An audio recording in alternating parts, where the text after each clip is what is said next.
Série de vidéos sur les organisations à but non lucratif. Constitution de votre premier conseil d'administration. Integral Org, avec le soutien de la Calgary Foundation. Constitution de votre premier conseil d'administration. Lorsque vous créez une organisation à but non lucratif, une étape importante consiste à constituer un conseil d'administration. Chaque organisation a besoin d'un conseil d'administration, un groupe de personnes qui régissent et dirigent l'organisation. Le conseil d'administration est légalement responsable des ressources et des activités non lucratives de l'organisation et doit s'assurer de la viabilité de l'organisation. Comment choisir les bonnes personnes pour le conseil d'administration? Lorsque vous constituez votre conseil d'administration, il est important de choisir avec soin les personnes qui en feront partie. Comprendre la communauté. Choisissez des personnes qui comprennent la communauté à laquelle s'adresse votre organisation. Passionnés par la cause.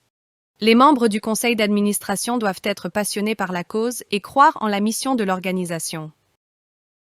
S'engager à travailler beaucoup. La participation à un conseil d'administration étant un travail difficile, choisissez des personnes capables d'y consacrer du temps et de l'énergie, y compris en assistant aux réunions. Esprit d'équipe, ouverture d'esprit, volonté d'apprendre. Faire partie d'un conseil d'administration requiert des compétences en matière de travail d'équipe. Les membres du conseil d'administration doivent être non seulement enthousiastes, mais aussi ouverts d'esprit, capables d'écouter des points de vue différents et d'apprendre. Comprendre les exigences réglementaires et les meilleures pratiques en matière de gouvernance. Si vous le pouvez, pour le conseil d'administration, choisissez des personnes qui comprennent les organisations à but non lucratif, les exigences légales et réglementaires qui leur sont applicables et les meilleures pratiques de gouvernance.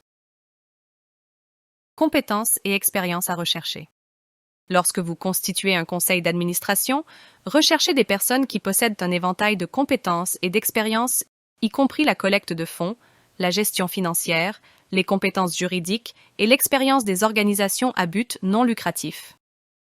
Vous pouvez également rechercher des membres du conseil d'administration qui appartiennent à la communauté desservie par votre organisation. Diversité. Lorsque vous constituez un conseil d'administration, il est important de tenir compte de la diversité, y compris la diversité en termes d'âge, de genre, d'origine ethnique et de statut économique. Un conseil d'administration d'une organisation à but non lucratif est solide lorsqu'il est diversifié et qu'il présente une grande variété de perspectives et d'expériences. Des attentes claires. Les membres de votre conseil d'administration savent-ils à quoi ils s'engagent? Fixez des attentes claires en ce qui concerne le temps consacré, les engagements financiers, les tâches et les responsabilités. Engagement en termes de temps. Combien de temps un membre du conseil d'administration doit-il consacrer à ces activités? Il peut s'agir du temps consacré aux réunions du conseil d'administration, aux réunions des comités, à la participation à des événements de collecte de fonds et au temps de déplacement. Engagements financiers. Quels sont les engagements financiers prévus? Les engagements financiers peuvent inclure les cotisations des membres, les frais de transport et de stationnement et les dons annuels. Fonctions et responsabilités. Les membres du conseil d'administration doivent également connaître leurs devoirs et responsabilités. On attend également d'eux qu'ils se préparent aux réunions du conseil d'administration ou qu'ils tirent parti de leurs relations pour aider l'organisation à réussir. Inscrivez les attentes dans une description de poste des membres du conseil d'administration que chacun d'entre eux doit lire et connaître. Responsabilité juridique d'un membre du conseil d'administration. Il est important que chaque membre du conseil d'administration comprenne qu'il a des obligations légales. Une obligation légale est une obligation créée par la loi. Les obligations légales spécifiques d'un membre du conseil d'administration dépendent de la législation en vigueur dans l'organisation. Mais en général, chaque membre du conseil d'administration a deux obligations légales principales. Le principe de soin et le devoir de loyauté. Le principe de soin. Le principe de soin signifie que le membre du conseil d'administration est tenu d'agir et de prendre des décisions avec soin, diligence et compétence. Par exemple, le membre du conseil d'administration doit être bien informé, préparer les réunions, assister aux réunions, faire preuve de discernement. Le devoir de loyauté.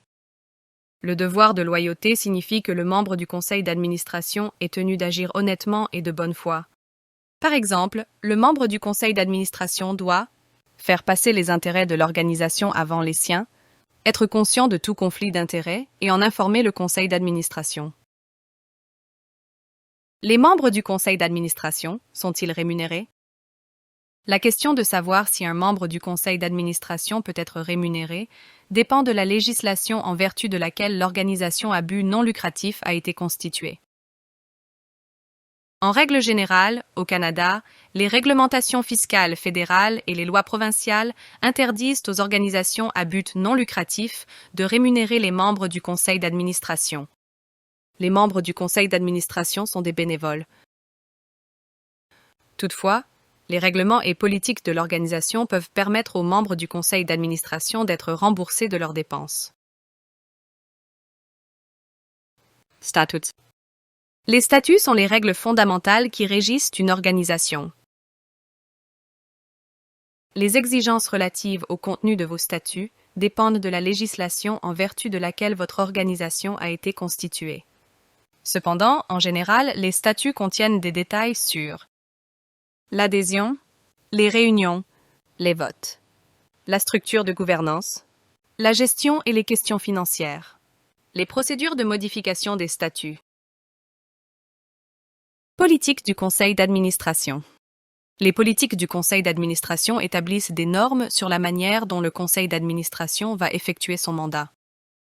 Les politiques du conseil d'administration peuvent inclure les conflits d'intérêts, le code de conduite, la politique budgétaire, la politique de collecte de fonds, la conservation des documents et des dossiers, la confidentialité, la gestion des risques, la protection de la vie privée. Manuel du conseil d'administration. Le manuel du conseil d'administration est une ressource utile pour le conseil d'administration et pour l'intégration des nouveaux membres du conseil d'administration. Un manuel du conseil d'administration peut contenir les responsabilités du conseil d'administration, les responsabilités des membres du conseil d'administration, les politiques du conseil d'administration, les rapports financiers, le plan stratégique, le code de conduite, la description des comités, documents d'incorporation. Pour plus d'informations sur les conseils d'administration des organisations à but non lucratif, consultez notre vidéo « Le secteur à but non lucratif ». Mission d'Integralorg. Les organisations à but non lucratif de l'Alberta se développent, sont florissantes et atteignent leurs objectifs. Nous sommes là pour vous aider. Appelez-nous au 403 910 72 79.